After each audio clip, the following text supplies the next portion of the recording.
Hello everyone, welcome to this video.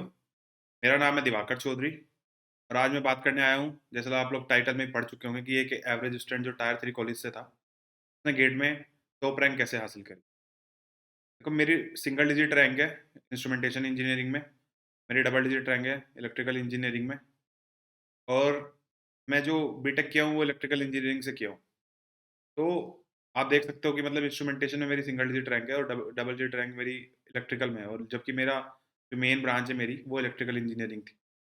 तो आज मैं अपनी स्टोरी के बारे में बात करूँगा कि जैसे कैसे मैंने मतलब अ, ये रैंक हासिल करी है।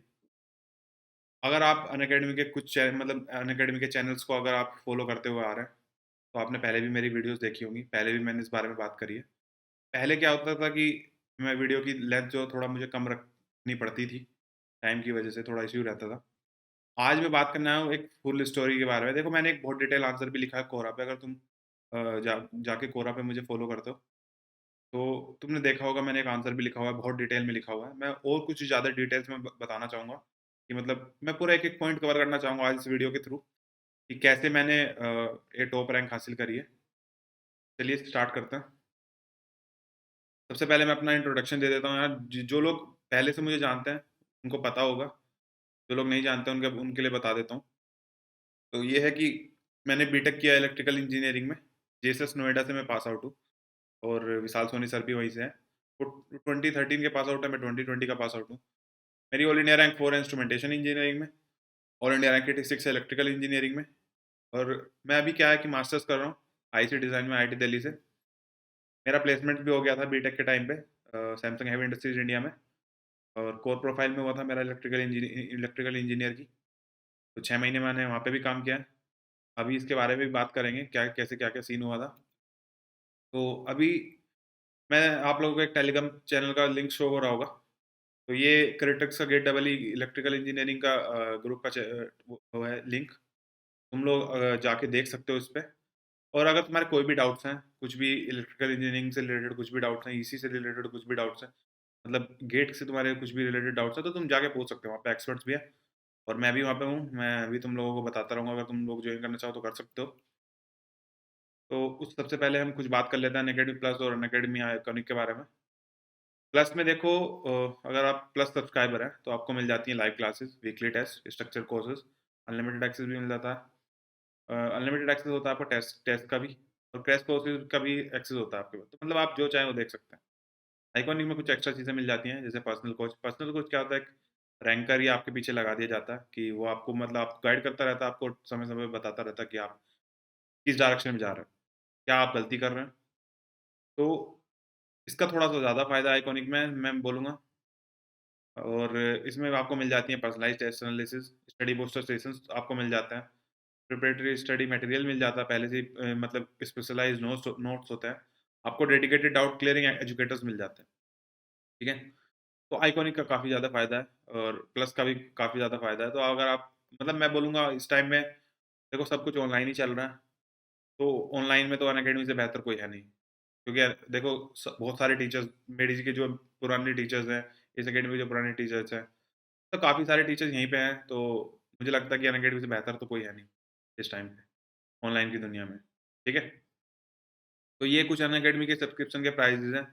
आप लोग देख सकते हो ये प्लस के हैं और आइकॉनिक के हैं। आप लोग डीआईवीए के 10 यूज़ करके 10% ऑफ भी पा सकते हैं, ठीक है? आपको Unacademy ask a doubt features के बारे में पता ही होगा। मैं थोड़ा बता देता हूँ। इसमें आप अनलिमिटेड डाउट्स पूछ सकते हो, किसी भी टाइम पूछ सकते हैं। आपको हाई क्वालिटी वीडियो सॉल्यूशंस मिल जाते हैं इंग्लिश और हिंदी में, ठीक है? तो आप अपने कन्वीनियंस के हिसाब से आप कभी भी डाउट पूछ सकते हैं। आपको डाउट का मतलब एक आपको एक वो चीज़ मिल जाती है कि चलिए आपको एक गाइडेंस मिल गई, ठीक है? हमारे साथ देखो प्रॉब्लम क्या होती है, सबसे बड़ी दिक्कत हमें यही होती है कि जब हम डाउट में फँसते हैं, अगर हम सेल्फ प्रिपेयर कर रहे हैं या ऑनलाइन से प्रिपेयर कर रहे हैं, सबसे बड़ी दिक्कत हमें क्या आती है, जब अगर हम डाउट में फँसते हैं तो हम डाउट में ही फँसे रह जाते हैं। हमें पूछने का यही नहीं पता कि कहाँ से पूछें, कैसे क्लियर करें उसे, ठीक है? ये दिक्कत मुझे भी आई थी कि जब डाउट्स आते थे तो डाउट में फँसे ही रह जाते थे, फिर ढूँढते रहते थे किसी को कि चाहे कोई बता दे। लेकिन फिर वही है कि आपको अपने दोस्तों से पूछ के, इस तरीके से पूछ के करना पड़ता है, वैसे ही मैंने किया था। कुछ फेसबुक ग्रुप पे भी जो जॉइन किए हुए थे, वैसे ही मैंने भी किया था। तो आप लोग यहाँ ये अनअकैडमी ने एक अच्छी फैसिलिटी दे दी है कि आप डाउट पूछ सकते हैं डायरेक्ट एजुकेटर से, ठीक है? तो यार मेरी कुछ लाइव क्लासेस भी चल रही है अनअकैडमी के प्लेटफ़ॉर्म पे। इसमें मैं क्या है नॉन टेक्निकल सारे टॉपिक्स ले रहा हूँ। टेक्निकल अभी मैं कुछ नहीं पढ़ा रहा हूँ। इसमें देखो यार ये है कि मैं रीसेंट टॉपर हूँ। तो मुझे चीज़ें अभी ज़्यादा से क्लियरली पता है कि आपको क्या प्रॉब्लम फेस होती हैं, क्या दिक्कतें आती हैं। तो वो मुझे अभी-अभी का टॉपर हूँ बिल्कुल रिसेंट पिछले साल का। तो मुझे ज़्यादा क्लियर आइडिया है कि मतलब क्या-क्या प्रॉब्लम मैंने फेस की थी, क्या-क्या एक जनरल एक स्टूडेंट फेस करता है प्रिपरेशन के टाइम पे। ठीक है? तो मेरे कुछ सेशन चल रहे हैं, आप लोग जाके मतलब देख सकते हैं और डिस्क्रिप्शन में भी आपको लिंक मिल जाएगा। अभी ये 2 सेशन मैंने लिए थे, डिस्क्रिप्शन में आपको उनका लिंक मिल जाएगा और आगे आने वाली भी क्लासेस मैं लूँगा कुछ 2-4, तो आप लोग आके ज्वाइन कर सकते हैं। मेरी प्रोफाइल पे आप फॉलो कर लीजिए, तो आपको नोटिफिकेशन मिल जाया करेगा। तो आप एक काम कर लीजिए, जितने भी लिंक डिस्क्रिप्शन में हैं, उनको एक बार विजिट कर लीजिए और मेरी प्रोफाइल को आप फॉलो कर लीजिए। और आगे भी मैं क्लासेस लेता रहूँगा, तो आप मेरी क्लासेस लाइव भी ले सकते हैं। लाइव लेंगे तो आपको फ़ायदा रहेगा, क्योंकि देखो अब मेरा ये पूरा सेशन जो होता है बिल्कुल एक तरीके से आप मैं बोलूँगा कि मतलब वन टू वन इंटरेक्शन ही होता है। आप पूछ सकते हैं, जो आपको पूछना है कि प्रिपरेशन से रिलेटेड, और वहाँ पे ही मैं जवाब दे देता हूँ। ठीक है? तो यार ये देखो बहुत बड़ा मुश्किल होता है कि एक पर्सनल गाइडेंस दे पाना। मतलब मैंने देखो टेलीग्राम ग्रुप भी बनाया हुआ है खुद का, व्हाट्सएप पे भी बहुत सारे लोग मुझे पूछते रहते हैं कि सर कैसे करें? तो मतलब वन टू वन गाइडेंस दे पाना यार बहुत मुश्किल काम है, कि मेरी एमटेक भी चल रही है, तो काफ़ी दिक्कतें हैं। तो अगर तुम लाइव क्लास अटेंड करोगे, तो तुम्हें ज़्यादा फ़ायदा रहेगा, मतलब तुम्हें आसानी से चीज़ें मिल जाएँगी, ठीक है? चलिए मैं अपनी मतलब स्टोरी के बारे में स्टार्ट करता हूँ। और बहुत सारे लोग देखो मेरे बारे में जानते होंगे, मतलब पहले भी मैं ये स्टोरी लिख चुका हूँ। अगर आपने कोरा पे पढ़ा है तो मतलब काफ़ी डिटेल्ड आंसर दिया था मैंने अपनी प्रिपरेशन को लेके। अभी क्या मैं प्रिपरेशन से थोड़ा पीछे जा रहा हूँ। प्रिपरेशन कब स्टार्ट करी, कैसे करी, ये अभी बाद में बात करेंगे। मैं अपने बारे में पूरा बताना चाहूँगा कि मैंने कैसे इंजीनियरिंग चूज़ करी और क्या-क्या दिक्कतें थी मेरे साथ। तो काफ़ी प्रॉब्लम्स आती हैं यार। मैं देखो एक रूरल एरिया से आता हूँ, बहुत मतलब पीछे पिछड़ा इलाका बोल सकते हैं कि बहुत मतलब बहुत ज़्यादा फैसिलिटीज़ हमारे पास नहीं है। और ऐसा नहीं, गेट का तो नाम भी नहीं सुना लोगों ने उधर। और मतलब ये है कि मेरे गाँव में तो देखिए बहुत ज़्यादा लोग बीटेक की तरफ जाते भी नहीं हैं। बहुत कम लोग हैं जो बीटेक की तरफ जाते हैं, इंजीनियरिंग की तरफ जाते हैं। तो काफ़ी सारी दिक्कतें थी, लेकिन मेरा क्या इंटरेस्ट बना वो मैं बता देता हूँ अपने बारे में, पूरी कहानी मैं बता दूँगा एक बार। तो ऐसा था यार, जब मैं 9th क्लास में था ना, 9th नहीं 10th क्लास में मैं था, तो मेरे स्कूल में आकाश इंस्टीट्यूट की वो आई थी मार्केटिंग टीम। तो उन लोगों ने सबसे पहली बार उन लोगों ने बताया कि आईआईटी जेईई कुछ होता है, नीट भी कुछ होता है और कुछ मेडिकल एंट्रेंस एग्ज़ाम होते हैं, एम्स का होता है। तो उन लोगों ने एक इंट्रोडक्टरी सेशन दिया था पूरा। उसके बाद उन लोगों ने बोला था कि चलिए हम लोग 9th एग्ज़ाम ले रहे हैं। आकाश नेशनल टैलेंट हंट एग्ज़ाम जो था उनका 9th, वो हम लोग ले रहे हैं और उसमें हम लोग स्कॉलरशिप प्रोवाइड कराते हैं जो टॉपर्स होते हैं। जो अच्छे लोग अच्छे मतलब अच्छा परफ़ॉर्म करते हैं उसमें, उनको हम स्कॉलरशिप प्रोवाइड कराते हैं। मैंने सोचा ठीक है, चलिए मतलब दे के देख लेते हैं, क्या है। तो क्योंकि 10th क्लास में मेरा था कि यार मतलब ठीक-ठाक बच्चा था मैं, ज़्यादा बहुत एवरेज ही था मतलब। कभी मैं टॉप तो कभी नहीं किया मैं 10th क्लास में, कभी टॉप नहीं किया। और 10th से पहले भी मतलब टॉप-वॉप तो किया नहीं। मैं पढ़ने-लिखने में ज़्यादा मेरा इंटरेस्ट था नहीं उस टाइम पे।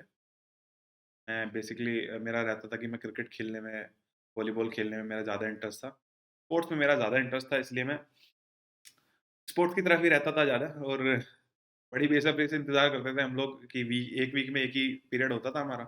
तो कई बार तो ऐसा हुआ है कि मतलब वो भी हमारा किसी और टीचर ने ले लिया है। मतलब किसी का सिलेबस पीछे चल रहा है तो साइंस वाली मैम ने ले लिया, या मैथ्स वाले सर ने ले लिया, इंग्लिश वाले सर ने ले लिया। बड़ा दुःख होता था मतलब कि ठीक है, स्पोर्ट्स का 1 ही पीरियड आता है 1 हफ्ते में। बड़ी बेसब्री से इंतज़ार करते थे हम लोग, और वही किसी ने ले लिया। तो बड़ी दिक्कतें थी मतलब। मेरा पढ़ने-लिखने में बहुत ज़्यादा इंटरेस्ट था नहीं मतलब 10th क्लास। खैर वो लोग आकाश इंस्टीट्यूट के मार्केटिंग टीम आई। उन्होंने हमें थोड़ा मतलब बताया कि आईआईटी जेईई क्या होता है। तो उन्होंने एक फ़ॉर्म दिया था कि आप बड़े होके क्या बनना चाहते हैं। तो मेरा था कि शुरुआत में कि मैं एयर फ़ोर्स में जाना चाहता हूँ। ये था कि मैं डिफेंस में जाना चाहता हूँ। और इंजीनियरिंग का बहुत ज़्यादा पता नहीं था, बहुत ज़्यादा आइडिया नहीं था। हमारे इधर के लोगों को बहुत कम आइडिया रहता है। मतलब अभी तो काफ़ी चीज़ें सुधर गई हैं, काफ़ी ज़्यादा अच्छा हो गया है। टाइम पे ये बात है 2014 की। टाइम पे ज़्यादा आइडिया नहीं था लोगों को, और बहुत सारे लोग मतलब ऐसा होता है कि अगर आपका कोई सीनियर होता, कोई पहले कर चुका होता तो रहता है, चलिए ठीक है, इनसे पूछ लेंगे क्या करना है। तो हमारे इधर ऐसा भी नहीं था, बहुत सारे लोग सबसे ज़्यादा लोग तैयारी करते हैं कि कॉम्पिटिशन की तैयारी करना स्टार्ट कर देते हैं 12th के बाद ही। 12th के एग्ज़ाम होते हैं, एसएससी के एग्ज़ाम्स जो होते हैं 12th बेसिस पे, उसी की प्रिपरेशन करना लोग ज़्यादा स्टार्ट कर देते हैं।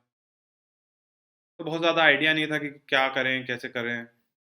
तो जब वो आकाश इंस्टीट्यूट वाले लोग आए, तो उन्होंने फिर बोला कि टेस्ट होगा। अब मैं पढ़ता था मवाना में, मवाना मेरा होम टाउन है। मवाना के पास ही एक गाँव है, विलेज है मेरा, कोला। वहाँ पे मैं रहता था, तो मैं गाँव के पास ही पड़ता है हमारा होम टाउन, तो मैं वहीं पे पढ़ता था।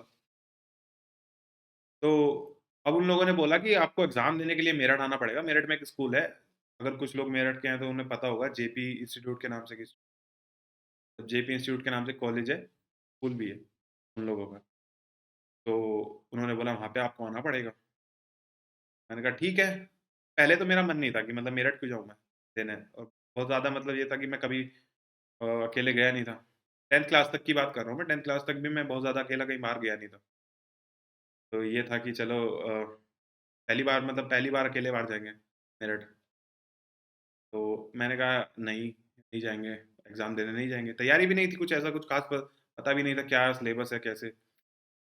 तो उस टाइम पे क्या चल रहा था, देखो मैं क्रिकेट का मतलब बहुत बड़ा मतलब मेरा रहता है कि मैं क्रिकेट देखता भी हूँ, खेलता भी हूँ। वॉलीबॉल भी मैं खेलता हूँ। वॉलीबॉल मैं स्टेट लेवल तक खेला हूँ, यूनिवर्सिटी लेवल पे। तो अब उस टाइम पे क्या चल रहा था कि जब ये एंथे हो रहा था, मेरठ में चल रहा था रणजी ट्रॉफी का मैच, और राहुल द्रविड़ आया हुआ था। और मेरठ में एक स्टेडियम है भामाशाह पार्क, वहाँ पे मैच चल रहा था रणजी ट्रॉफी का, और राहुल द्रविड़ आया हुआ था। राहुल द्रविड़ खेल रहे थे, और जिस दिन एग्ज़ाम था उसी दिन उनका सेकंड मतलब टेस्ट मैच होता है, तो सेकंड डे था या थर्ड डे था। और पहले दिन वो नॉट आउट ही खेल रहे थे, आने वाले थे। तो हमने कहा चलो भाई, मतलब चलिए मैच देख लेंगे इसी बहाने। मेरठ जाएँगे तो आराम से पेपर दे लेंगे पहले। उसके मतलब पेपर एक बहाना था बस, जाना तो असली मैच देखने था। तो चले गए, चलिए चल लेते हैं, पेपर दे आएँगे। पेपर में कुछ आता तो है नहीं। पेपर में था रीज़निंग और साइंस और इंग्लिश, ये सब था। मैथमेटिक्स था। अब कुछ समझ ही नहीं आ रहा है, कुछ पल्ले नहीं पड़ रहा है, क्या हो रहा है?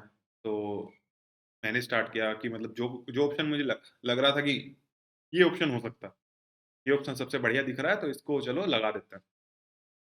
कुछ क्वेश्चन देखो, रीज़निंग मेरी अच्छी रही है हमेशा से ही, रीज़निंग मेरी पता नहीं कैसे मतलब कुछ भी ये है कि देखो मैंने उससे पहले कभी रीज़निंग प्रैक्टिस भी नहीं करी थी, लेकिन रीज़निंग मेरी अच्छी रही है, हमेशा से ही। रीज़निंग देखो क्या होता है कि आपको कुछ पढ़ना नहीं पड़ता है रीज़निंग के लिए अलग से। अगर रीज़निंग आसान है, अगर रीज़निंग थोड़ा टफ है तो फिर आपको पढ़ना पड़ता है, चीज़ें करनी पड़ती हैं। लेकिन इतना टफ नहीं था, तो मैंने रीज़निंग तो कर ली।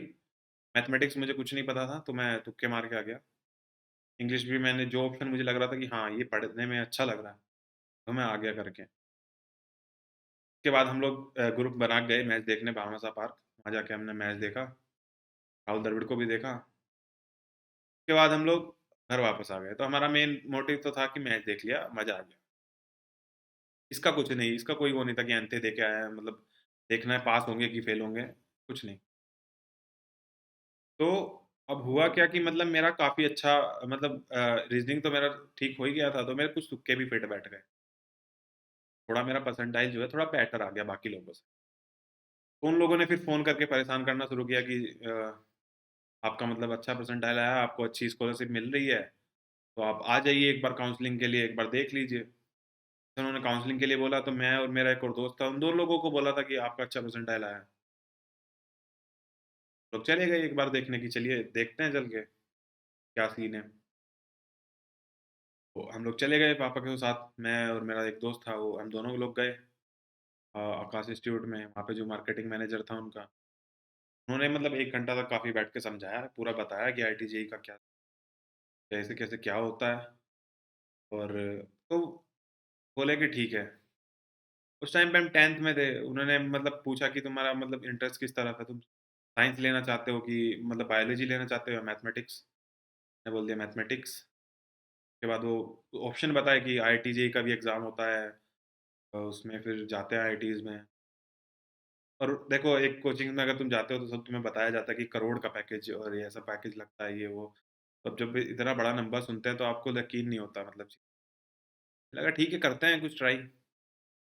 ठीक है, इंटरेस्ट मतलब तब भी मुझे इतना ज़्यादा इंटरेस्ट नहीं आ रहा था, तो हम लोग मतलब बोले कि ठीक है एडमिशन ले लेंगे बाद में, देखेंगे। आ गए हम लोगों ने मतलब इंटरेस्ट ज़्यादा दिखाया नहीं, कि फीस बहुत ज़्यादा आई थी देखो। और हम लोग मतलब इतनी महंगी कोचिंग अफोर्ड कर नहीं सकते, सही बात तो ये है। मतलब 2 साल की ये मान लीजिए वो 2 ढाई लाख थी करीब लगभग। ठीक है, और एक 11th क्लास का बच्चा, मतलब ये बहुत हाई फीस होती है। ठीक है, लोग आ गए। फिर भी ये लोग वो लोग फ़ोन करते रहे कि कर लीजिए, एडमिशन ले लीजिए, आपके बच्चे का ठीक परसेंटाइल है, पढ़ने में अच्छा है। मतलब समझते हो ना तुम मार्केटिंग की टर्म्स क्या होती हैं। तो ठीक है, हम लोग तब भी इंटरेस्ट नहीं दिखाया बहुत ज़्यादा। लेकिन फिर क्या था, मैं धीरे-धीरे 10th के बोर्ड लिखा, और मेरा जो परसेंटाइल जो मेरा सीजीपीए आया वो 9.8 आया, और आप लोग जानते हो मतलब 10th में 9.8, 10 ये सबके बहुत कॉमन है, वो मतलब सब लोगों के ही आ जाता है। जब आपके ये आ जाते हैं तो आपको लगता है कि यार मैं तो पढ़ने लिखने में बहुत अच्छा हूँ, चलो चलते हैं साइंस लेते हैं, मैथमेटिक्स लेते हैं। तो मैंने भी यही गलती करी है। मतलब गलती करी है या अच्छा कुछ भी बोलूँ, तो मैं भी ले लिया कि चलिए साइंस ले लेते हैं।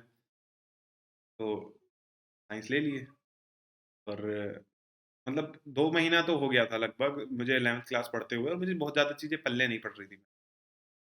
तो स्कूल में भी देखो टीचर्स हमारे पास इतने ज़्यादा अच्छे अवेलेबल थे नहीं।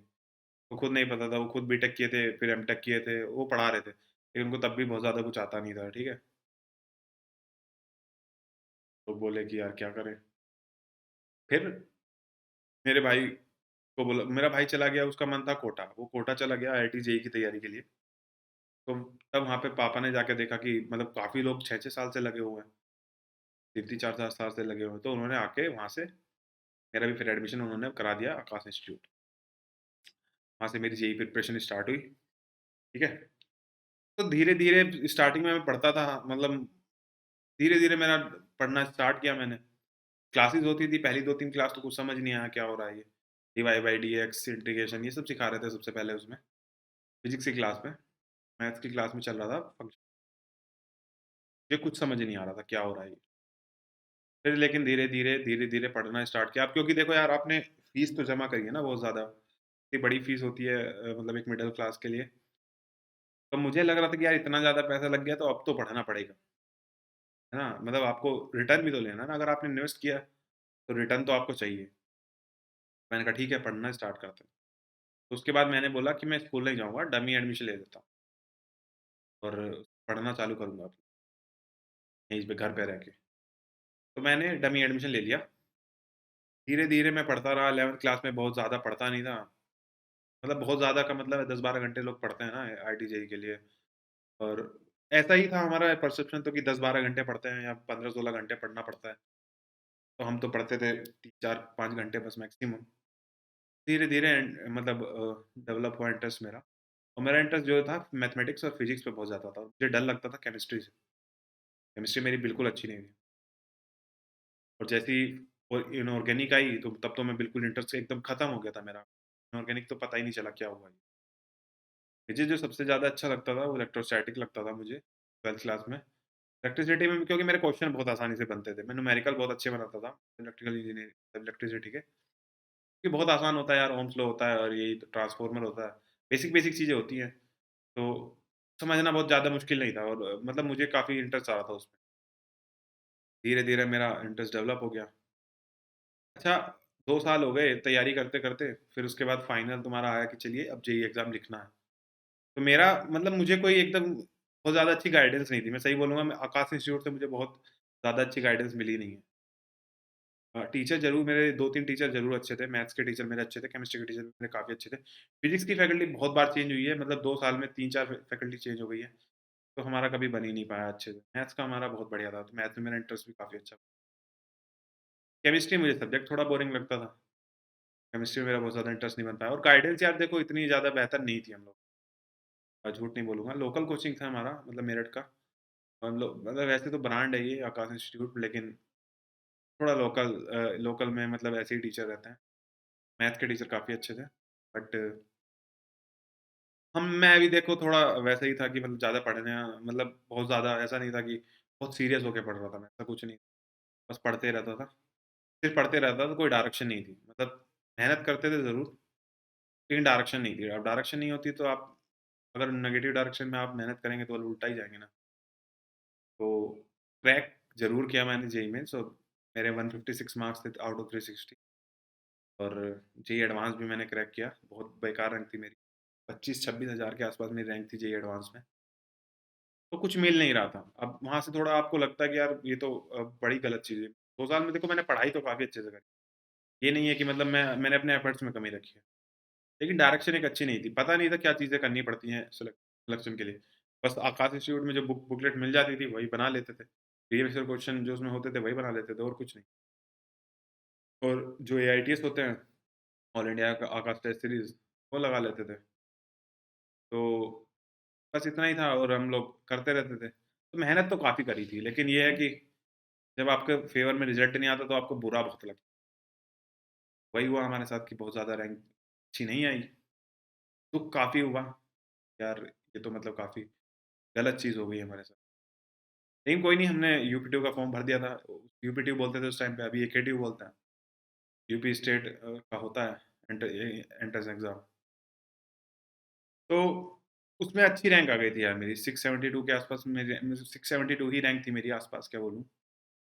और 672 रैंक थी तो मुझे काफ़ी अच्छे-अच्छे कॉलेज मिल रहे थे। अब मुझे था कि यार सरकारी भी मिल रहे थे मुझे। हमारे घर में देखो ये था कि अगर सरकारी कॉलेज मिल रहा है तो बहुत अच्छी बात है। लेकिन मेरा दोस्त का एक भाई था, वो पढ़ रहा था JSS academy of technical education में। वो मुझसे 1 साल सीनियर था, पढ़ रहा था। उसने बताया कि मतलब सरकारी का इतना ज़्यादा अच्छा नहीं है देखो एकेटीयू में। एचबीटीयू होता था उस टाइम पे, वही अच्छा कॉलेज माना जाता था। उसमें अच्छी ब्रांच ज़्यादा मिल नहीं थी 672 पे मुझे। तो एचपीटीआई तो नहीं मिला। आईटी मैंने छोड़ दिया कि जाने देते हैं, जेएसएस ले लेते हैं, क्योंकि मुझे यार फीवर सीट मिल रही थी, मतलब मेरी स्कॉलरशिप मिल रही थी पूरी 100%। और फीस मुझे कुछ देनी नहीं है, तो चले जाते हैं इधर ही। और नोएडा था, दिल्ली था, तो सोचा कि चलो सिटी चेंज होगी, थोड़ा अच्छा फील होगा। तो मुझे देखो मेरा इंटरेस्ट था इलेक्ट्रोस्टैटिक्स में बहुत ज़्यादा। मैं मतलब इलेक्ट्रिसिटी के क्वेश्चन अच्छे बना लेता 12th क्लास में। मुझे दिक्कत नहीं आती थी। जेईई एडवांस में मैं बोलूँगा अगर मैंने क्रैक किया तो वो उसी की वजह से थोड़ा, मैथमेटिक्स और उसी की वजह से। केमिस्ट्री मेरी बहुत बेकार। मैंने इलेक्ट्रिकल इंजीनियरिंग चूज़ कर लिया। मुझे कंप्यूटर साइंस इंजीनियरिंग में कोई इंटरेस्ट नहीं था, ना मुझे मैकेनिकल इंजीनियरिंग में कोई इंटरेस्ट था। मुझे इलेक्ट्रिकल इंजीनियरिंग में बहुत ज़्यादा इंटरेस्ट था, तो मैंने इलेक्ट्रिकल इंजीनियरिंग चूज़ कर ली। अब फर्स्ट ईयर में आए, ठीक है? तो तब भी ये था कि यार आईआईटी नहीं क्रैक कर पाए। मतलब कॉलेज तो ज़रूर अच्छा मिल गया है और ब्रांच भी तुम्हें मिल गई है तुम्हारी मनपसंद। लेकिन ये है कि तुम लोग आई अभी भी आईआईटी क्रैक नहीं कर पाए। तो ये बड़ी दिक्कत, मतलब रिग्रेट होता था यार कि मतलब थोड़ा डिसिप्लिन रह के थोड़ा चीज़ें अच्छे से करी होती तो क्या पता आईआईटीज़ में लैंड कर जाते। लेकिन जब हम लोग जेएसएस नोएडा पहुँच गए, तो फर्स्ट ईयर में हम लोग सीनियर से काफ़ी बात करे, जाने कि क्या-क्या चीज़ें हैं, तो वो लोग बोले कि फर्स्ट ईयर में मज़े करो पूरे। हमने सोचा कि यार ये क्या बात है, मतलब हम तो पढ़ने आए हैं। तो फर्स्ट ईयर में आपको बड़ा जोश होता है अंदर से कि यार पढ़ेंगे, कुछ करेंगे, अच्छा पैकेज लेंगे। लेकिन जब आप प्लेसमेंट स्टैट्स देखते हो अपने कॉलेज के, 4th ईयर में आके, तब आपको समझ में आता है कि प्लेसमेंट का क्या सीन है। इससे पहले तो आपको लग रहा होता कि अरे यार इस कॉलेज से भी मतलब 40-40 लाख के पैकेज लग जाते हैं, है ना? लेकिन जब आप 4th ईयर में जाते हो तब आपको समझ में आता है कि यार ये 40 लाख क्या है? इसी में 3 साढ़े 3 लाख के लिए भी लोग भाग रहे होते हैं, वो भी नहीं मिल रहे होते हैं। तो अब मुझे यार रिग्रेट तो था कि मतलब आईआईटीज़ नहीं जा पाया मैं। और काफ़ी मतलब एक कोचिंग में जब आप जाते हो ना, तो आप टीचर आपको बताता है कि यार आईआईटीज़ में अगर नहीं हुआ, तो आपकी लाइफ़ बेकार है। और अगर आईआईटीज़ में हो गया तो आपके अगले 55 साल सिक्योर हो जाएँगे, ऐसा बोला जाता था मेरी कोचिंग में। एग्ज़ैक्ट यही वर्ड्स बोले जाते थे, ठीक है? कि 55 साल आपके सिक्योर हो जाएँगे, अगर आप आईआईटी चले गए। हँसी आती है मुझे अब उस बातों पे, मतलब कि लगता है कि क्या ही है मतलब आईआईटीज़, इतना बड़ा देखो आईआईटीज़ को हौवा बना दिया गया है इंडिया में, कि आईआईटीज़ में अगर तुम्हारा हो गया तो तुम्हारी लाइफ सेट है। ऐसा कुछ नहीं होता है। मैं आईआईटीज़ में मतलब गया हूँ और मुझे पता चलता है कि यार मेहनत करनी उसके बाद भी पड़ती है। जितना तुम आईआईटीज़ के बाहर रह के मतलब आईआईटीज़ में घुसने के लिए मेहनत करते हो, उससे डबल तुम्हें करनी पड़ती है अंदर फाइट करने के लिए। हाँ, तो मैंने अब अल्टरनेटिव वेज़ ढूँढने चालू किए। मेरा जो सीनियर था, मेरे दोस्त का भाई था, उसने उससे पता चला कि गेट एग्ज़ाम भी कुछ होता है। गेट एग्ज़ाम के थ्रू भी तुम आईआईटीज़ में जा सकते हो।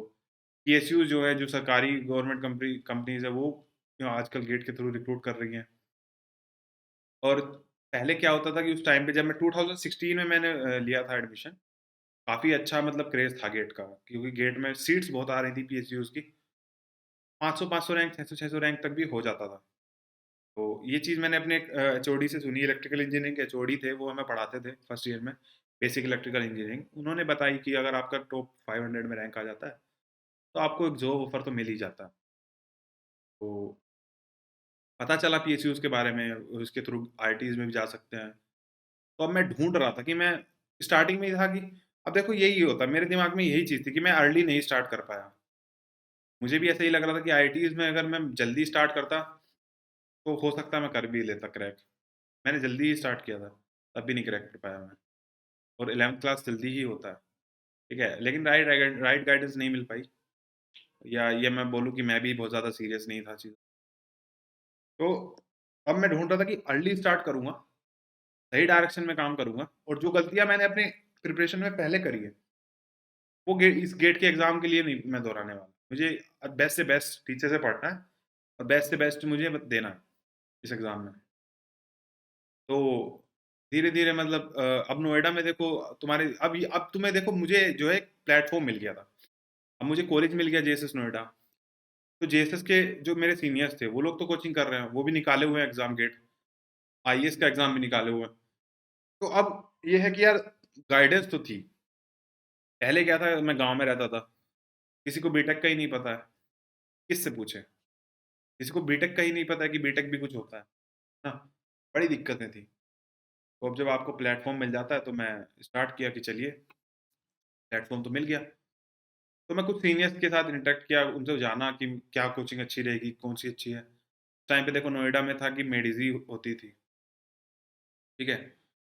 मतलब मेडिज़ी थी, नोएडा में पास ही में था, हमारे कॉलेज के पास में था मेडिज़ी का सेंटर, तो ज़्यादा दूर नहीं जाना पड़ता था। मतलब 5 मिनट का रास्ता था बस। तो मैंने थोड़ा जाना और मुझे पता चला कि मतलब वो काफ़ी अच्छा पढ़ाते हैं उनके टीचर्स। मैंने वहाँ पे 4th सेमेस्टर में अप्लाई कर दिया। एडमिशन मैंने ले लिया 4th semester, 2 year classroom programme में ले लिया नोएडा। वीकेंड बैच था मेरा, वहीं पे पढ़ता था वीकेंड में, मतलब हमारी 10 घंटे क्लास होती थी। सुबह 8 बजे से शाम के साढ़े 6 बजे तक। बीच में ब्रेक्स भी रहते थे, 2 ब्रेक्स रहते थे। कोई टीचर 3 ब्रेक देता था, कोई 2 देता था। तो काफ़ी मतलब बहुत लंबी क्लासेस होती थी, और आप वीकडेज़ में आप कॉलेज में पढ़ रहे हैं, वीकेंड में आप कोचिंग में पढ़ रहे हैं, टाइम तो आपके पास है ही नहीं।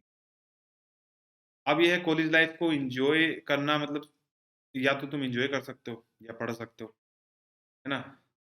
तो थोड़ा फिर भी मुझे एक ये था कि यार लाइफ़ में कुछ करना है, कुछ अच्छा करना है। सिर्फ़ ऐसे नहीं रहना कि मज़े करके आ गए खत्म।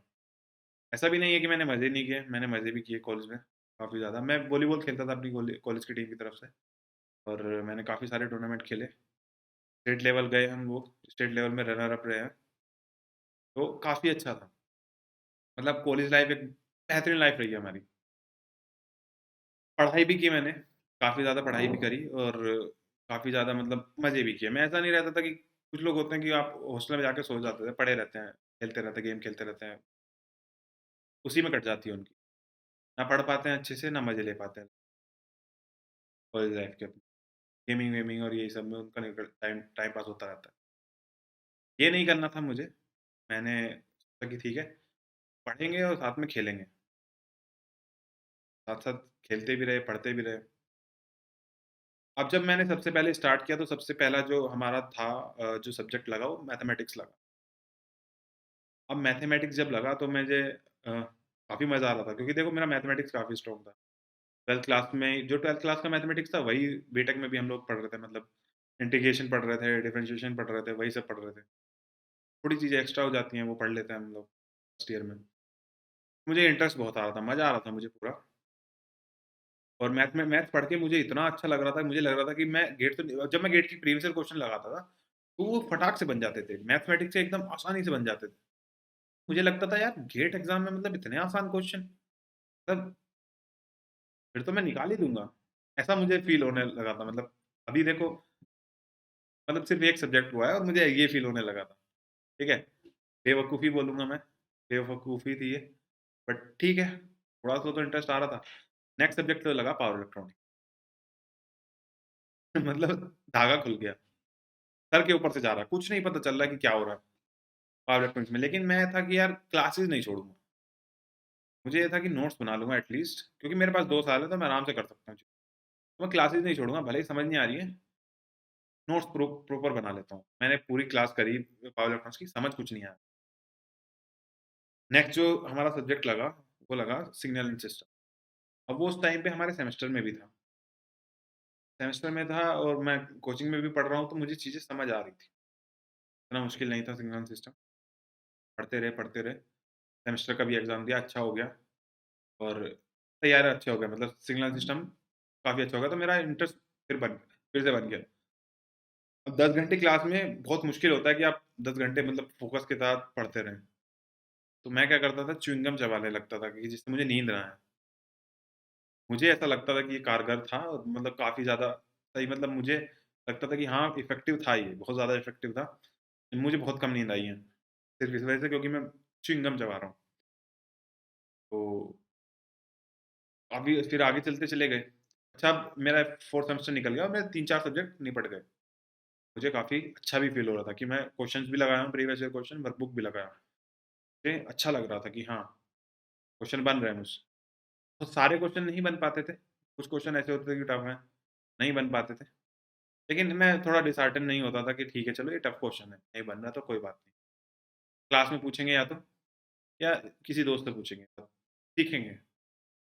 ऐसे करते-करते चला रहा तो 4th सेमेस्टर मेरी बैक लग गई। मतलब मेरे बैक लगी थी मेरी ह्यूमन वैल्यूज़ में, ठीक है? मुझे झटका सा लगा एकदम से, ये क्या हुआ? पहले मेरा अच्छा मार्क्स आ रहे थे, मेरे 8 पॉइंटर से ऊपर ही चल रहा था सारे सेमेस्टर में और एकदम से बैक लग गई। वो भी ह्यूमन वैल्यूज़ में, मतलब बड़ा गंदा लगा मुझे। अब मैंने कहा यार ये क्या हुआ? तो मुझे थोड़ा-सा मेंटली थोड़ा डिस्टर्ब हो गया था उस टाइम पे। तो मैंने क्लासेस छोड़ दी। मतलब उस टाइम पे एनालॉग इलेक्ट्रॉनिक्स चल रहा था तो मैंने क्लास छोड़ दी। क्लास ही नहीं जा रहा था, सब्जेक्ट छोड़ दिया। अब हुआ क्या कि मैंने रीचेकिंग के लिए फ़ॉर्म डाला। रीचेकिंग में मेरे मार्क्स बढ़ गए, बैक हट गई मेरी, बैकलॉग हट गई। अब हुआ क्या कि अगला सब्जेक्ट जो चला हमारा पावर सिस्टम और पावर सिस्टम मैंने पढ़ा है भूपेंद्र सर से। तो मतलब मैं बताऊँगा कि क्या मतलब गज़ब बहुत गज़ब टीचर है। सच्ची में मतलब मुझे सबसे बेस्ट टीचर वही लगता है। नेटवर्क के भी टीचर अच्छे हैं। आदित्य कंवल सर से पढ़ा हूँ मैं। अब सही में दोनों टीचर मतलब बहुत ज़बरदस्त। आदित्य कंवल सर अनअकैडमी पे भी पढ़ा रहे हैं अब। हम लोग जाके उनकी क्लासेस देख सकते हो और सही में तुम्हें मज़ा आएगा मतलब उनकी क्लास में बहुत मज़ा आएगा। उपेंद्र सर की क्लास तो एक नंबर होती थी, अलग एकदम। तो मुझे ऐसा लगता था जैसे वीकेंड पे हमारी क्लास होती थी सैटरडे संडे। तो सैटरडे संडे जब क्लास खत्म हो जाती थी तो मुझे ऐसा लगता था कि यार नेक्स्ट सैटरडे संडे कब आएगा? नेक्स्ट कब आएगा? कब मज़ा आएगा? इस तरीके का माहौल बन जाता था उनकी क्लास में, ठीक है? तो अगर तुम में से कुछ लोग भूपेंद्र सर की क्लास करे हो, तो पता होगा कि मतलब क्या लेवल है उनका, ठीक है? मज़ा बहुत आता था। तो अब जब उनकी क्लास खत्म होने लगी तो मुझे लगने लगा कि यार ये मतलब क्लास खत्म हो रही है, थोड़ा मतलब बुरा-सा फ़ील होने लगा क्योंकि मज़ा आ रहा था बहुत ज़्यादा पढ़ने में। पावर सिस्टम बहुत बहुत ज़बरदस्त पढ़ाया। मज़ा आ गया मुझे भी। तो स्टार्ट किए, मतलब खत्म हो गया उसके बाद लेकिन जैसे ही ये गए वैसे ही आदित्य कंवल सर आ गए। आदित्य कंवल सर तो बहुत मोटिवेट करते थे क्लास में। क्लास में मतलब मज़ा आता था उनकी क्लास में, बहुत बहुत मज़ा आता था। तो मेरा इंटरेस्ट बहुत ज़्यादा बन गया था। उसके बाद ऐसा हुआ कि अब तो मुझे पढ़ना है अच्छे से। अभी तक मैं सिर्फ़ क्लासेस कर रहा था, नोट्स बना रहा था, क्वेश्चन सॉल्व कर रहा था वर्कबुक के। मैंने कहा अब अच्छे से पढ़ना है। मैंने फिर अपना 1 साल के अंदर अपना पूरा कोर्स खत्म कर लिया। मतलब लगभग फुल सिलेबस नहीं कंप्लीट कर पाया मैं। ऑलमोस्ट फुल ही हो गया था। मतलब डिजिटल इलेक्ट्रॉनिक्स रह गया था और देखो नैनो इलेक्ट्रॉनिक्स की क्लास नहीं कर पाया था। तो वो रह गया था मेरा और इंडक्शन मशीन रह गया था। और पावर इलेक्ट्रॉनिक्स में देखो समझ नहीं आया था तो दोबारा क्लास किया अगले साल। मेरा जो 6th सेमेस्टर था मेरा पूरा फोकस था, मैं देखो टॉपर स्टॉक देखता रहता था, तो उसमें बताते रहते कि शॉर्ट नोट्स बनाने चाहिए, बाद में काम आएंगे, ये होगा वो होगा। मैं शॉर्ट नोट्स बनाने पे थोड़ा ध्यान दिया। शॉर्ट नोट्स बनाना देखो बहुत मुश्किल टास्क है यार, क्योंकि इसमें तुम्हें पता नहीं है तुम्हें डालना क्या है उसमें के अंदर। और ये चीज़ तुम्हें तब समझ आती है जब तुम 3-4 बार रिवाइज कर लेते हो, तब तुम्हें समझ आता है कि हाँ ये चीज़ें डालनी है, ये नहीं डालना है। तो अब मैं रिवाइज तो दो एक ही बार किया हूँ, तो मुझे समझ ही नहीं आता था। तो मैं बहुत टाइम ले लिया, 5-6 महीने ले लिया मैं, 5-6 महीने नहीं, 5 महीने ले लिया मैं पूरे शॉर्ट नोट्स बनाने में। और इस दौरान मैंने वो नहीं किया, मतलब क्वेश्चंस नहीं लगाए। जून का टाइम आ गया, जून से मैंने तैयार किया हुआ था कि टेस्ट सीरीज देना स्टार्ट करूंगा, टेस्ट सीरीज लिखना स्टार्ट किया मैं। ठीक है। तो टेस्ट सीरीज में शुरू में यार मेरा सबसे पहले नेटवर्क का दिया, और नेटवर्क मेरा बहुत अच्छा था सही में, क्योंकि आदित्य कौल सर से पढ़ा था और मजा आ रहा था मुझे। क्वेश्चंस भी लगाए थे काफी ज्यादा। तो काफी देर मतलब मेरा, मुझे ऐसा लगता था कि नेटवर्क मेरा यार सबसे अच्छा सब्जेक्ट है, इसके क्वेश्चन तो मैं बना ही लूंगा, बाकी बने या ना बने लेकिन इसके जरूर बना लूंगा। जब मैंने टेस्ट सीरीज लिखी तो मेरा पहले टेस्ट में आए 14 पॉइंट समथिंग मार्क्स थे मेरे, 14 पॉइंट। और दूसरे टेस्ट में 9। बड़ा झटका सा लगा, मतलब 25 मार्क्स में से 9 नंबर आ रहे हैं, 14 नंबर आ रहे हैं, रैंक भी बहुत पीछे। एकदम से झटका सा लगा कि यार ये तो मेरा स्ट्रॉन्ग सब्जेक्ट था, इसमें मेरे इतने कम मार्क्स आ रहे हैं। लगा कि यार ये क्या हुआ। लेकिन ये था कि डिसहार्टन नहीं होना है, करते जाना है। टोपा स्टोक देखता रहता था यार मैं, काफी सारे टोपर से मैं प्रभावित था, मतलब इंस्पायर्ड था उनसे कि उन्होंने क्या किया तो मैं भी भाई ऐसे ऐसे करते चला जाऊंगा। तो मैं पढ़ते रहा, टेस्ट देते रहा, आगे चलते रहा। तो उसके बाद क्या हुआ कि अब तुम फोर्थ ईयर में आ गए हो, अब तुम्हारे ऊपर प्रेशर बिल्ड होना स्टार्ट हो जाता है यार, क्योंकि अब तुम पास आउट होने वाले हो, चीजें खत्म हो रही हैं, टाइम खत्म हो रहा है। और तुम्हारे पास अब तुम्हें आगे करना क्या है, या तुम घर वापस नहीं जा सकते, तुम्हारे पास ये चॉइस तो है ही नहीं। ठीक है। क्योंकि घर वापस जाओगे तो तुम्हें सुनना पड़ेगा कि यार, तुम्हारे आस पड़ोसी भी बताते हैं कि यार ये बीटेक करने गया था शहर से, अब वापस घर आ गया, कुछ नहीं कर रहा है जिंदगी में। तो लगता है ना। तो मुझे था कि यार घर वापस नहीं जाना, कुछ ना कुछ करके कोई जॉब ले लेंगे, प्लेसमेंट ले लेंगे, करेंगे, भले ही 3.5 या 4.5 का लग जाए, करेंगे। लेकिन सैमसंग हैवी इंडस्ट्रीज इंडिया आ गई उस टाइम पे। देखो सबसे पहले मैंने इंटरव्यू दिया था टेक्निक एफएमसी का, हमारे कॉलेज में दो ही कंपनी आई थी, टेक्निक एफएमसी और सैमसंग हैवी इंडस्ट्रीज इंडिया, और ये भी तीन ही लोगों को लेके गई है 120 लोगों के बैच में। ठीक है, तो समझ रहे हो जो ये जो तुम फर्स्ट ईयर में देखते हो प्लेसमेंट का, 100% प्लेसमेंट, 100% प्लेसमेंट, कुछ नहीं है ऐसा। ठीक है। 120 में से तीन लोगों को ले गई है। समझ रहे हो इलेक्ट्रिकल इंजीनियरिंग क्या क्या हालत हो रखा है, इलेक्ट्रिकल मतलब इंजीनियर, तुम समझ सकते हो, काफी मतलब बुरा हाल था। तो टेक्निकल एफएमसी का मैंने दिया, मैं 4 राउंड तक गया, आखिरी राउंड तक गया, रिजल्ट का मैं वेट कर रहा था, मुझे लग रहा था कि मेरा हो जाएगा, मुझे ऐसा लग रहा था क्योंकि मेरा इंटरव्यू अच्छा गया था, लेकिन मेरा ग्रुप डिस्कशन बहुत बेकार गया था। और उसी वजह से शायद नहीं हुआ, जो भी नहीं हुआ, जो भी हुआ ठीक है, मेरा उसमें नहीं हुआ। लेकिन डिसहार्टन थोड़ा हुआ। अब देखो आपको, मतलब हमारे टाइम पे बस ये था कि मैं पता नहीं था कौन कौन कंपनी आएगी। हमारे कॉलेज में ऐसा नहीं था कि पहले कंपनी आती रही है, नहीं, पहले भी कंपनी नहीं आई इलेक्ट्रिकल इंजीनियरिंग के लिए। तो एकदम से टेक्निक आ गई, फिर सैमसंग हेवी इंडस्ट्रीज इंडिया आ गई। सैमसंग 5 साल बाद आई थी। ठीक है। पहले 2015 में आई थी, उसके बाद 2020 में आई सीधा कॉलेज में हमारे। तो लगा कि यार मतलब अच्छा चांस है, सैमसंग का दिया। अब उस टाइम पे देखो मैं गेट की तैयारी कर रहा था, तो मुझे कंसेप्ट अच्छे से आते थे, कोर के भी, और एप्टीट्यूड भी मेरा अच्छा था। मैंने एप्टीट्यूड भी निकाल लिया, कोर भी निकाल लिया, बहुत ज़्यादा टफ नहीं था इनका एग्ज़ाम, निकाल लिया। इंटरव्यू भी निकाल लिया, उसके बाद 4 का इंटरव्यू भी निकाल लिया, मेरा इसमें हो गया। हो गया तो मन काफ़ी खुश हो गया कि मतलब चलो यार घर तो वापस नहीं जाना पड़ेगा, और पैकेज भी अच्छा था, पैकेज इतना बुरा नहीं था। एक इलेक्ट्रिकल इंजीनियर के लिए वो पैकेज बहुत बड़ा होता है। पैकेज नहीं बताऊंगा, ठीक है। हाँ, समझ सकते हो क्यों नहीं बता रहा हूँ। तो ऐसा चलता रहा चलता रहा। अब क्या हुआ कि यार मैं गेट की प्रिपरेशन छोड़ दिया, कि अब मुझे ये तो हो गया ना कि यार एक जॉब सिक्योरिटी आ गई, पैकेज सबसे बड़ी बात थी कि पैकेज अच्छा था। जब पैकेज अच्छा मिल रहा है तो यार फिर क्या। तुम गेट जो कर रहा था मैं पीएसयूज के लिए कर रहा था, पीएसयूज में भी यार जो भी करनी है जाके, और उस टाइम पे ये भी चल रहा था कि प्राइवेटाइज प्राइवेटाइज प्राइवेटाइज होगी। ठीक है। जब ये नेगेटिविटी फैल रही होती है तो फिर आपको लगता है कि यार क्या इतने एफर्ट करने, मतलब जायज़ बात है।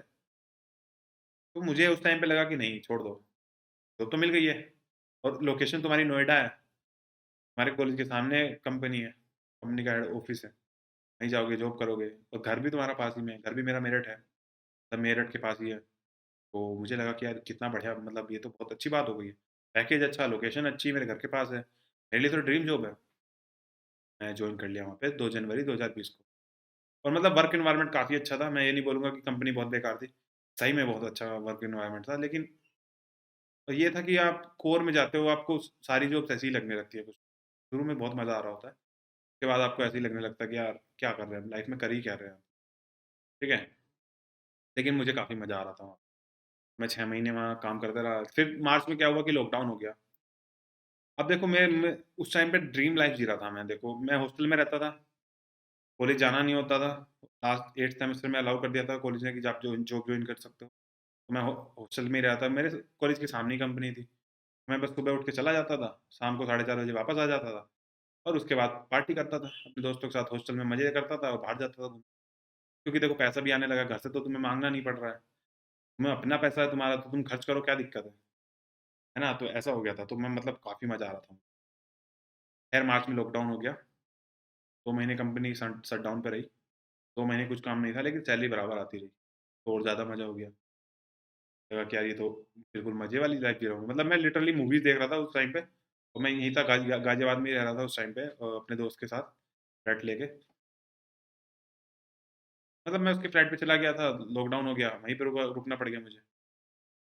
2 महीने वहीं पे रहा, 3 महीने, 2 महीने 2 महीने तो कंपनी शट डाउन पे रही, सैलरी आती रही और हम लोग भी मस्त मज़े करते रहे, मूवीज़ देखते रहे, अपना खाना बनाना सीखा मैंने उस टाइम पे।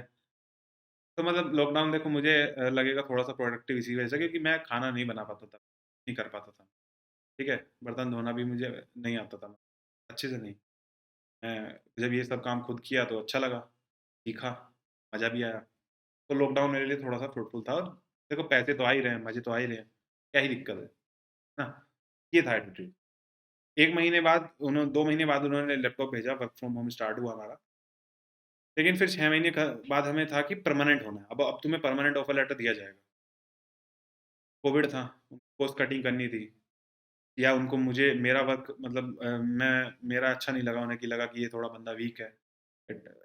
एचआर ने मुझे बोला कि तुम थोड़ा टेक्निकल वीक साउंड करते हो, बाकी लोग तुमसे अच्छा कर रहे हैं, तो हम तुम्हें नहीं ले सकते। मैंने कहा ठीक है, कोई दिक्कत नहीं। तो मैं अपना वहाँ से निकला, और मतलब 30 जून का दिन था वो, 30 जून 2020, तो उन्होंने बोला था ये। उसके बाद में 2-3 दिन बाद उठा के अपना बैग पैक किया, अपने गेट एग्ज़ाम की सारी बुक जितनी भी थी, मैं जहाँ प्रिपरेशन छोड़ा था, वहीं से मैं स्टार्ट करना की सोचा था। वहीं से अपने सारे मतलब बुक को मैं अपने इकट्ठे किया, फिर क्वेश्चन बैंक को लाया, अपने नोट्स इकट्ठे किया, लेके चला गया घर पे। मुझे ये तो पता कि यार देखो हमारा फाइनल एग्ज़ाम नहीं हुए थे उस टाइम पे, तो मुझे पता था कि वापस आना पड़ेगा एग्ज़ाम देने के लिए। लेकिन मैं अपना सारा सामान लेके चला गया था कि अब मैं घर पे रहूँगा और अच्छे से पढ़ूँगा, बहुत अच्छे से पढ़ूँगा। पढ़ना स्टार्ट किया। अब जब मैं स्टार्ट किया तो देखो जॉब छूटी है। अब मन में ऐसा लग रहा है कि यार कोई रास्ता नहीं है।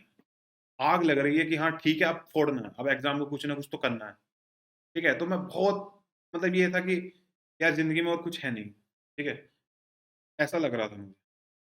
मैं सारी सोशल मीडिया सब कुछ डीएक्टिवेट कर दिया, सिर्फ़ व्हाट्सएप था मेरे पास और बाकी सब डीएक्टिवेट कर दिया, सब कट गया था मैं लाइफ़ से, सब बाकी दुनिया से।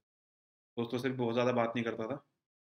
अपने रूम मैंने अलग ले लिया, अपने घर में एक रूम अलग ले लिया, और मैं बोलता था कि कोई आए ना, रूम में मेरे आए ही ना। गेट बंद करके पढ़ता रहता। 10-10 12 घंटे पढ़ता था, 12-12 घंटे भी पढ़ता था। स्टार्टिंग में बोल रहा हूँ मैं, जुलाई में और अगस्त में। 2 ही महीने में 10-10 12-12 घंटे पढ़ा हूँ। लेकिन 2 महीने जब पढ़ लिया तो उसके बाद मुझे पता लगने लगा कि यार मेरे हेल्थ पे थोड़ी दिक्कतें आ रही हैं। मैं बैठा रहता हूँ 12-12 घंटे, पढ़ता रहता हूँ, दिमाग में भी दिक्कत आने लगी है। तब थोड़ा-सा मुझे ऐसा लग रहा था कि मैं बहुत ज़्यादा सैचुरेट हो रहा था मेरा दिमाग। और जब जब मैं देखो मैं सच बताऊँगा, जब जब मैं 12-12 घंटे पढ़ रहा था ना, तो मुझे ऐसा लग रहा था कि यार मेरे पास टाइम बहुत ज़्यादा है और चीज़ें करने को मेरे पास बहुत कम है। सच बताऊँगा मैं, ऐसा मुझे लग रहा था कि मैंने प्लान बनाया था कि 2 टेस्ट सीरीज़ लिखूँगा, वर्कबुक लगाऊँगा, प्रीवियस ईयर क्वेश्चन करूँगा बस, और नोट्स पढ़ूँगा। बस यही करते रहना, और कोशिश करूँगा कि टेस्ट सीरीज़ में अच्छे मार्क्स आएँ। तो ये शुरू के 2 महीने में ऐसे करता रहा। अब मतलब तो आप 10-10 12-12 घंटे पढ़ोगे तो तुम्हारा सिलेबस खत्म हो ही जाएगा। मैंने 3 महीने के अंदर अपना सिलेबस पूरा खत्म कर डाला, ठीक है? 3 महीने जब सिलेबस मेरा खत्म हो गया तो उसके बाद टेस्ट सीरीज़ देना चालू किया। टेस्ट सीरीज़ लिखना किया स्टार्ट किया, फिर से मेरे थोड़े मार्क्स देखो लो आ रहे थे। मतलब पिछली बार से तो बेहतर आ रहे थे लेकिन फिर भी लो ही आ रहे थे। बहुत ज़्यादा अच्छे मार्क्स नहीं थे। बोलूँगा 65% के आस-पास मेरे मार्क्स आते 65-70 ये इस पे मेरे मार्क्स आ रहे थे। मैं टॉपिक वाइज़ टेस्ट की बात कर रहा हूँ, ठीक है? तब भी मुझे थोड़ा लगता था कि यार हो पाएगी ये चीज़ें नहीं। लेकिन मैं लगा रहा, मैं कहा और कोई रास्ता है ही नहीं, कोई ऑप्शन ही नहीं है। अब तो बंद हो चुका है, कोविड का टाइम चल रहा है, सब लोग घर पे हैं। प्राइवेट जॉब तुम ढूँढ नहीं सकते अब, है ना? मतलब ढूँढ सकते तो हो, लेकिन अभी तुम गाँव में हो, तो क्यों जाना चाहोगे? मैंने कहा एक ट्राई कर लेते हैं अच्छे से गेट एग्ज़ाम की, नहीं निकलेगा तो कुछ और ट्राई करेंगे। तब कुछ प्राइवेट जॉब देखेंगे या कुछ और देखेंगे, है ना? ये ट्राई किया। तो मैं धीरे-धीरे फिर टेस्ट सीरीज़ लिखता रहा, मार्क्स थोड़े बढ़ाता रहा, अपने मिस्टेक्स को मैं करता रहा, आगे चलाता रहा। उसके बाद देखो क्या हुआ कि अब देखो तुम्हें कहीं से अगर पैसे आते लगने लगते हैं ना, तुम्हें लगता है कि यार तो तुम्हारी थोड़े मतलब जो काम करने की जो क्षमता है, वो थोड़ा-सा कम हो जाती है। तुम फिर फ़ोकस थोड़ा कम करते हो चीज़, है ना? तुम्हें थोड़ा मतलब केयरलेस एटीट्यूड हो जाता है। तो अब जब मेरी जॉब चली गई, तो वो एटीट्यूड तो खत्म हो गया मेरा। अब था कि बस फ़ोकस है और डेडिकेटेडली स्टडी करनी है और कुछ नहीं, ठीक है? तो ये था मेरा बिल्कुल। अच्छा फिर उस टाइम पे क्या था अनअकैडमी कुछ वो कराती थी। अनअकैडमी ने सबसे पहले लाया गेट चैलेंज और उसमें था प्राइस था ₹5000 समथिंग 1 से 5th रैंक को था शायद। तो मेरी 5 रैंक आ गई। अमेज़न वाउचर का 5000 का था, तो वो मेरे को मिला। मैं फिर इस तरीके से आया अनअकैडमी की तरफ, तो मैं पढ़ते रहा। टेस्ट देते रहा मैं और अमेज़न वाउचर जीतते रहा। मैं सच बोलूँगा, झूठ नहीं बोलूँगा, ₹35,000 का था लगभग मेरा जो टोटल था।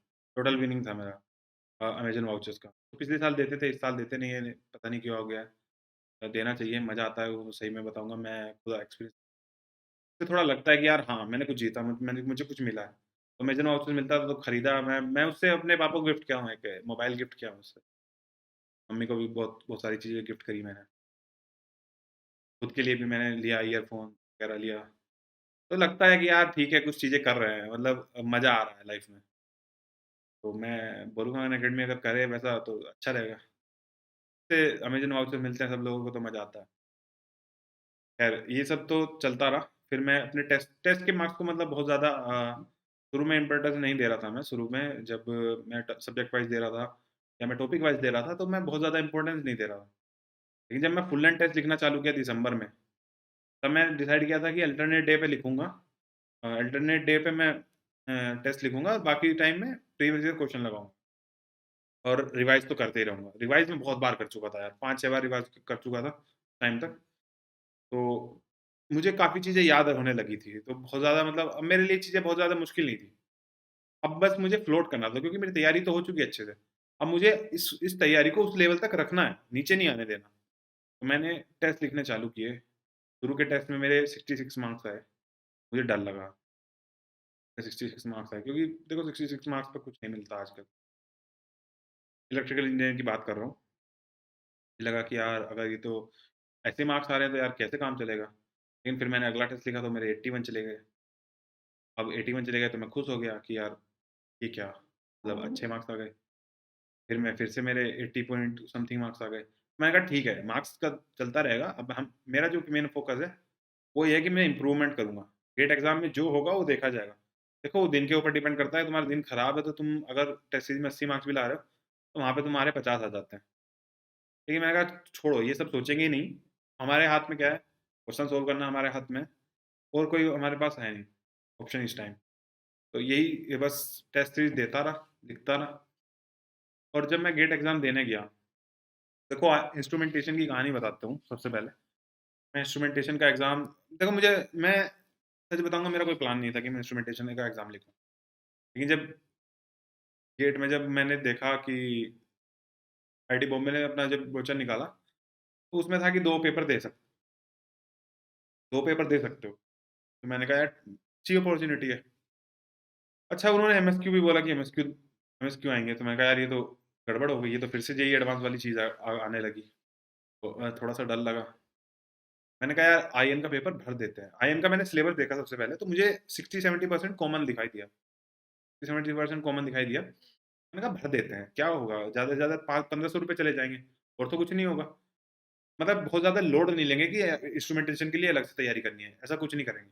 सिर्फ इलेक्ट्रिकल इंजीनियरिंग की तैयारी करेंगे और जो 60-70% कॉमन है इसी के थ्रू दे देंगे। तो मैं बहुत ज़्यादा एक्सपेक्टेशन नहीं लेके गया।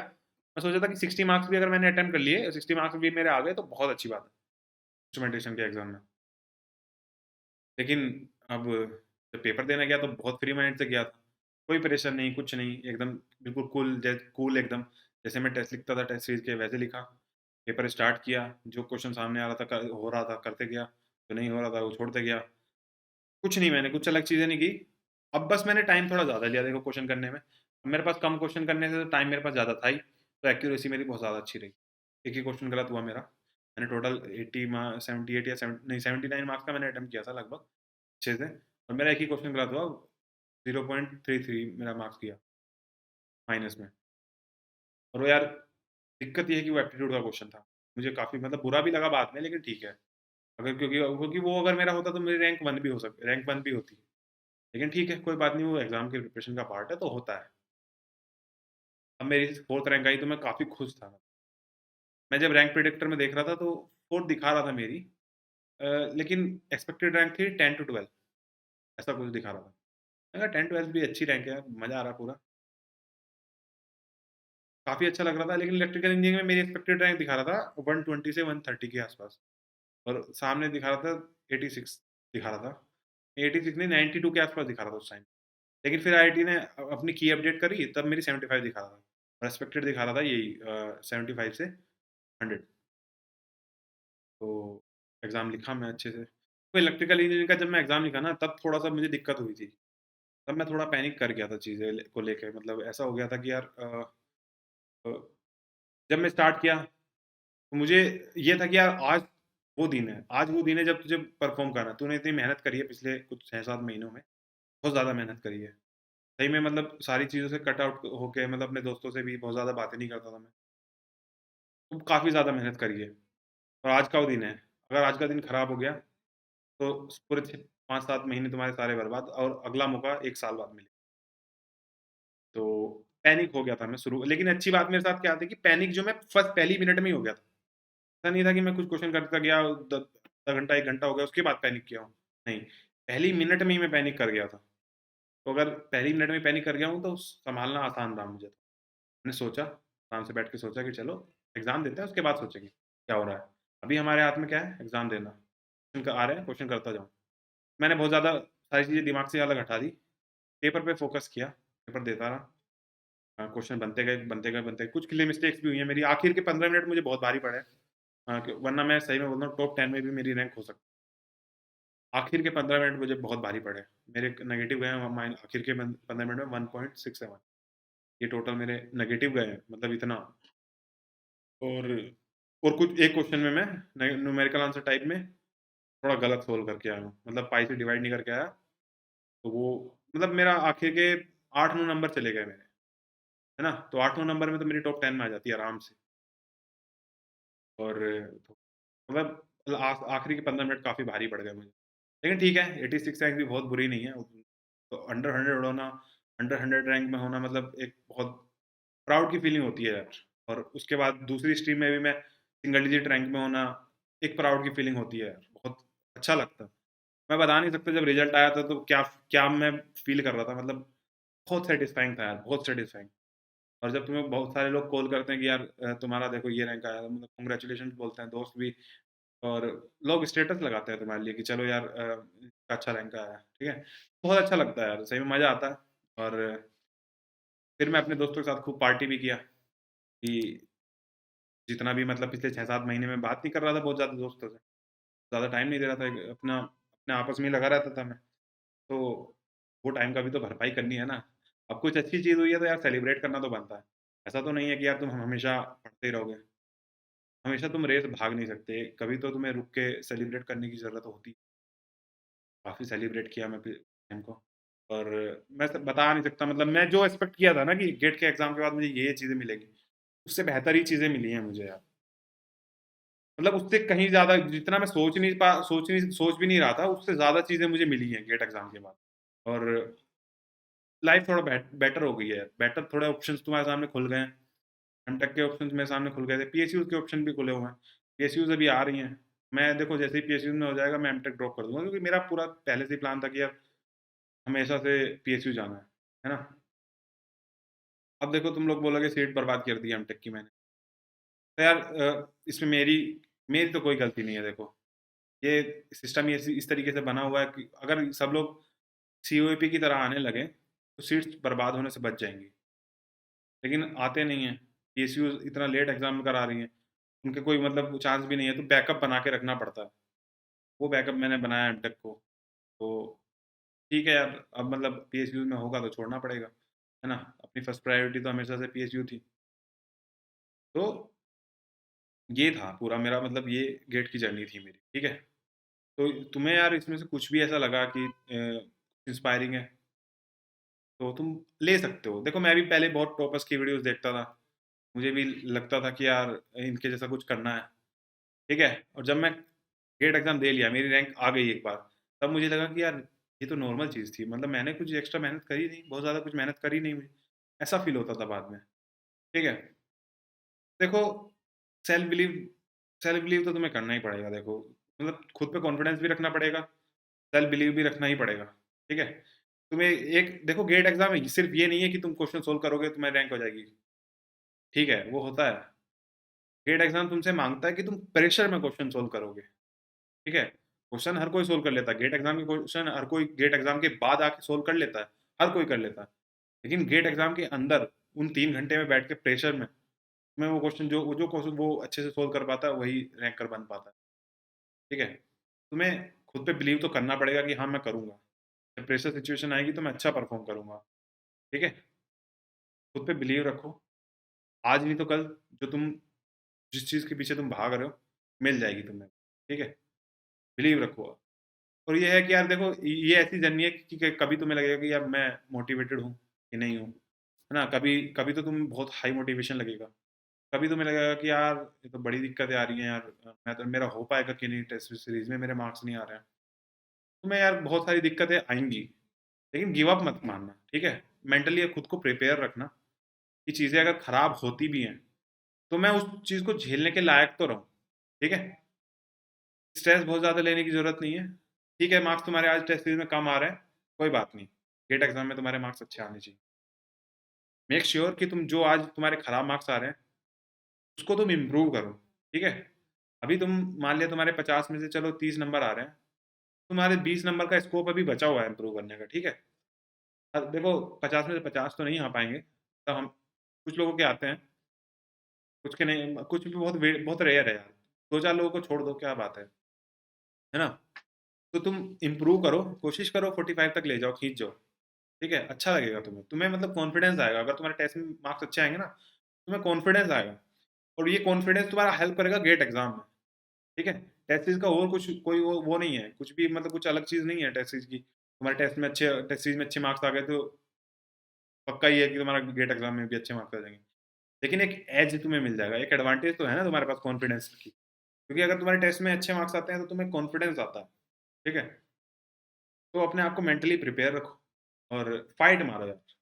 3 महीने बचे हुए हैं अभी भी, अच्छे से फाइट मारो।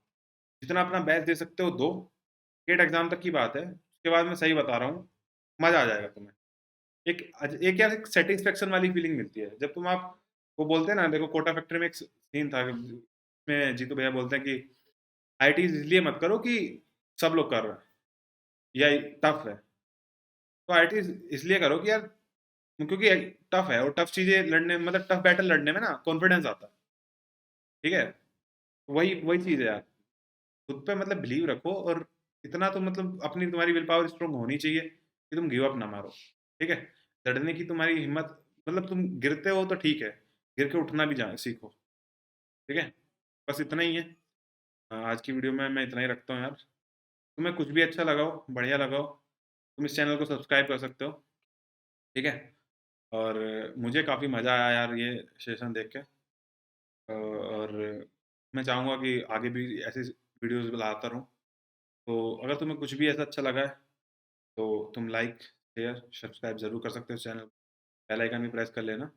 आगे भी ऐसी कुछ वीडियोज़ आती रहेंगी। तब तक के लिए थैंक यू यार, और मुझे सही में काफ़ी मज़ा आया यार।